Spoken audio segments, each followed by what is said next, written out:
to Amy's Earth. Lovely to have you again. Hope you're a return viewer, and if you're not, welcome for the first time. Happy to have you here. So I am doing soap dough embeds today for the upcoming Mad Hatter's soap. So I don't know whether there'll be another video up already that you may have seen, but I will show you the little teapots I have made. So there's the little teapots. Are they not absolutely mega cute? All out of soap dough, completely able to wash yourself in them.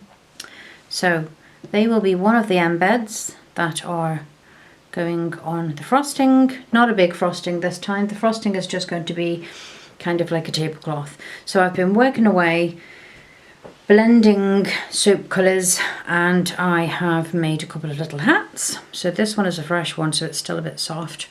So here are our Mad Hatter's hats. And what I'm going to do today is show you how I made them. Alright, so I'm going to start with showing you the cutters that I'm using. These are fabulous. I got these from Amazon. Link will be below. There's another size, this big fella here, but I don't need him. So these are, I think, well, you can use them for anything. You can use them for cookies and biscuits. So this is the huge one, okay? But I have used these three. So the smallest one has been for the main body of the hat. The large one has been for the brim of the hat, and this one has been for the top, because obviously the top of the hat is larger than the bottom. So I'll show you a wee picture that I've been working off, and then I'll come back to the cutters. I know if you've watched these videos before, you should know that I just jump about mid-sentence. That's ADHD for you, and you know. So this is the hat I've been working off. It's a rose coloured kind of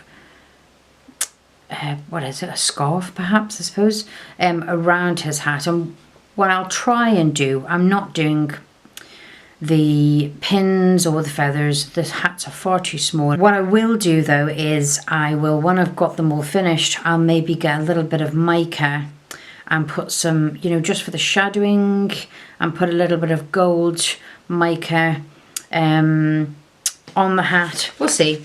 I'll play about with it. That's the great thing about, you know, creating. You can try and see what happens and play about with it. They're not all going to be the same, obviously, because I'm making them by hand.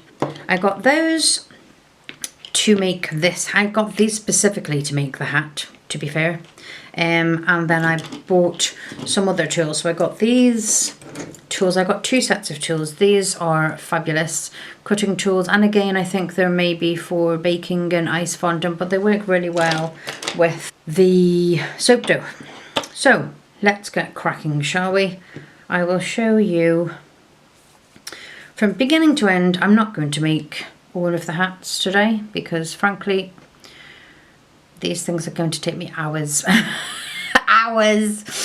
And this video will probably get edited anyway, so you know, you won't even see the full amount of time it'll take me even now, because I cut out all my M's and mistakes and etc, etc. Okay, so we're going to go with the smallest one first, and I'm going to press this in, twist it a little bit, and sometimes it comes out and sometimes it doesn't. In this case it's not going to. So then I'm going to slide it over like that, and you can see underneath, see it? And then I'm going to push that up like that, and I'm going to bring it down a little bit so you can see it? So I'm going to just take that off, and then I'm going to flatten this a little bit because it's too small. So we've got that disc, we'll put that there, and then I will cut another one. Again, I'll swipe it out so I can actually get it. And I'm going to push it forward, take the disc and flatten it out a bit more, like so.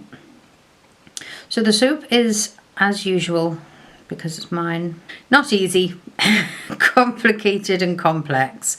However, I was compelled to make this soap. I just wanted, it's coming into the summer, and it's, you know, when you think of the Mad Hatter and they're having the tea party in the garden, and I just thought do you know, it'll be a great wee soap to make. So these two should now be about the same size, and I'm going to put them on top of each other. And because the soap dough is obviously still soft, it will stick together, you see, like so. So I'm going to squash them and manipulate them again, just so that they're gathering together. And then I'm going to do one more of this size, yes, one more of this size, and then I will do the big one. Okay, so one more of this size. Twist.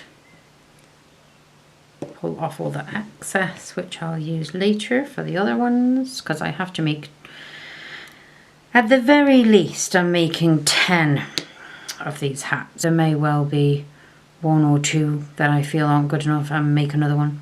So I will likely make about, I don't know, 12, 15, something like that. 12 or 15, but there'll only be 10 bars of soap because there is an embed in the soap. There are actually 3 embeds in the soap. I'm not going to tell you too much about it because I don't want to ruin the video of when I actually make the soap. So what I'm currently doing now is just rubbing the soap down to cover the lines, and then I will go around it again until it looks like it's just one solid block. Okay, so this is the next cutter up.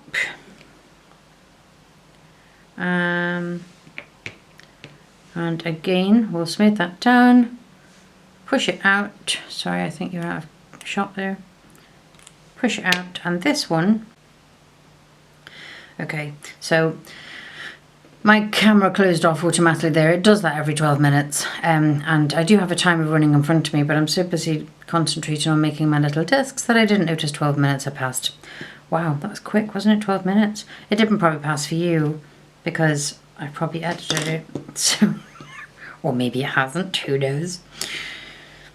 Maybe I'll edit this video and go, no, there's absolutely no mistakes in there at all. All right, so you can see what we've got now.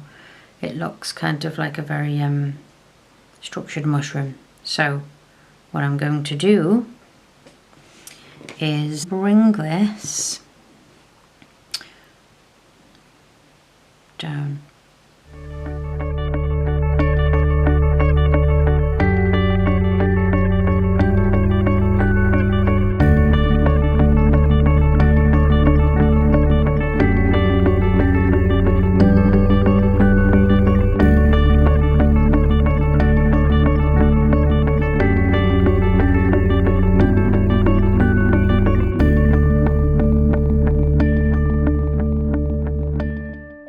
Now, this band that goes around the edge, I made a little different colour.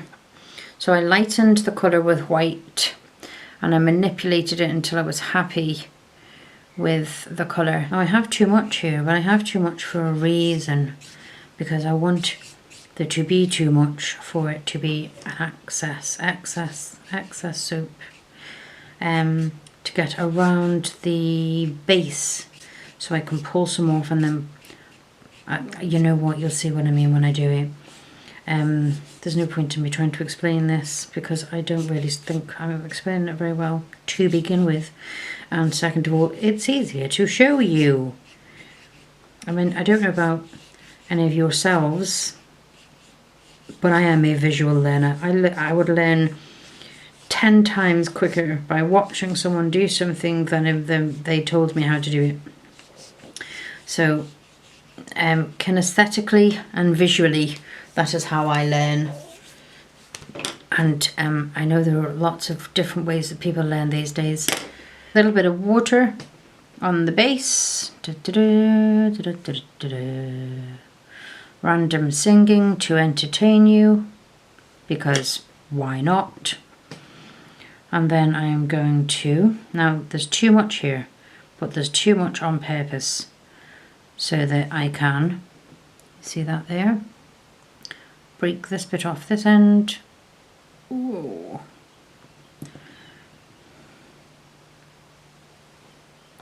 And break this bit off this end, because I actually want a little gap to be able to push this around like so.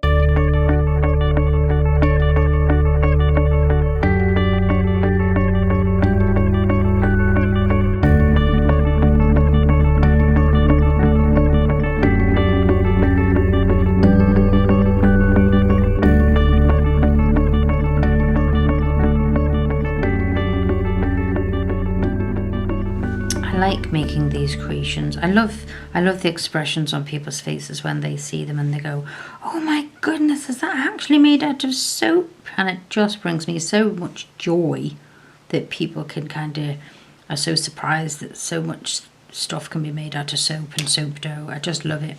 I love it. I mean, this is actually therapeutic for me too. So there we go. When you buy a soap, you're paying for my therapy. All right, let's do the bottom rim and see how we get on. So our bottom rim is going to be the largest cutter, as I said earlier. So let's roll this dough and squish it, squish it. Squish, squish, squish, squish, squish. Now this actually is a little bit too big, but the other one is too small. So it's all about, oh, okay. There we go. That didn't quite work out the way it was supposed to, but never mind. More manipulation to make it flatter. Okay, so let's see if I can flatten a wee bit more like so. No, that's not going to work at all. So this soap is too sticky to try and flatten on the mat without putting a wee bit of corn flour on, and I don't want to make it any lighter than it is. So corn flour is great, however it does make your soap lighter because it incorporates into the actual soap. I apologise for the noises outside. I don't know whether someone is cutting the grass or... oh, it's tractors. Oh, I was wondering. I live in the country and the tractors are obviously going up and down the fields. The fields are huge around here, so the noise keeps on going away and then it keeps on coming back, and I'm going, what? And it's literally just taken me this second. You'd think I'd known, I've lived here for years, that it was the tractors, but there you go. A bit of useless information that you really didn't care about. Are we there yet? We're not. Yes, we are. I think we are. Okay, a wee bit of water. And I'm going to do this the other way because this soap dough is still wet. Place it on, press it down.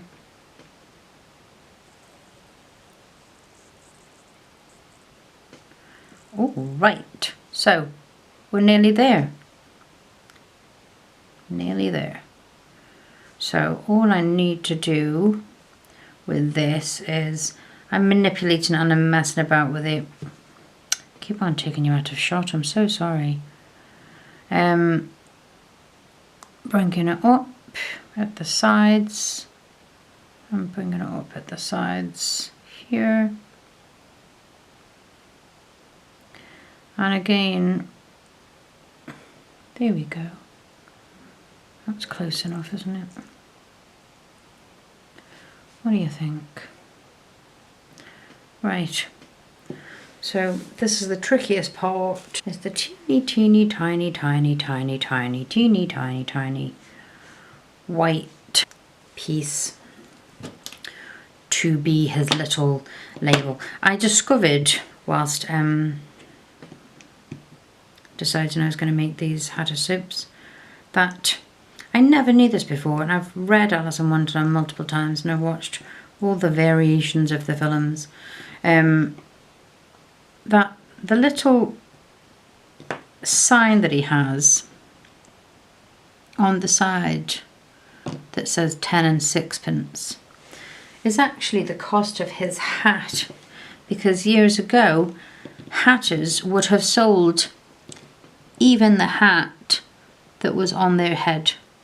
So even the hat that was on their head would have been for sale. So they would wander around with a hat and the price on the hat, which was really weird, but you know, not weird as in, you know, strange, but interesting weird, you know, because I was like, wow, I would never have known that.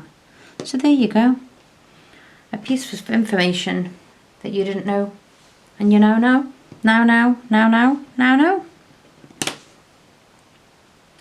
So here we are with the smallest label in the world. Goodness gracious. Okay, hence the need for tweezers. So down it goes. Get off. A little bit of water on the side here. See, this one's a bit taller than the others, and I'm wondering if I might need to flatten it.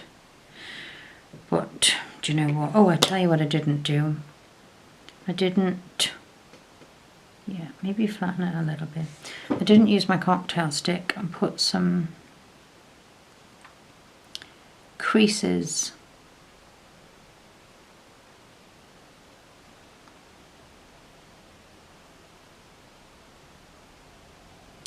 in my scarf. So I want to kind of press them in so it looks like the scarf has been wrapped and creased, and I'm using that like that. Just tiny weeny wins. You know, at the end of the day, it doesn't have to be perfect, but it all makes a difference, doesn't it, to the effect of it? It does really, it makes a difference to the effect of it. Okay, so a little bit of water at the side here. Which side are we going to go on? This side, I think.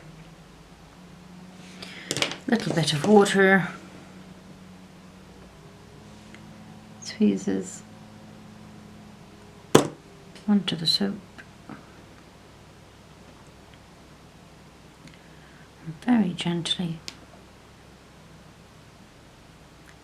press that in.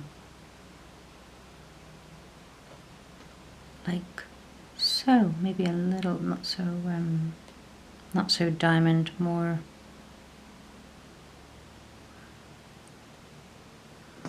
what do you think? So there we go. There is our Hatter's soap. Again, I will be playing around with these a little bit, so I get them absolutely as perfect as I can get them, given the fact that I have so many to make, and also given the fact the soap dough is still a bit wet. But that being said, I'm actually really quite pleased. Well, there we have it, and I'm so glad you came and said hello today. A bit of a shorter video than usual, and I just wanted to show you something you might want to try yourself, or how I do it, so that when you see the soap you say, wow, how did she do that? Well, that is how I did it. So I will say bye for now, because I have lots of work to do. I am not going to put you through the torture of having to watch me do 7 more of these or 8 or 9 or 10, and I will see you the next time. Bye for now.